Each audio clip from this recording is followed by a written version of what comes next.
วิธีการเซฟงานไฟล์ Word ให้กลายเป็น PDF เฮ็ดได้ง่ายๆ ไปรับชมพร้อมๆกันเลย A few inches later. ขั้นตอนแรกเรากดเข้าไปเอกสาร Word ที่เราต้องการจะเฮ็ดเป็น PDF กดไปที่ไฟล์บอนี้เลย จากนั้นกดไปที่ Save As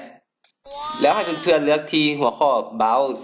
เพื่อเลือกบอนไว้ไฟล์ของเรากดไปเลย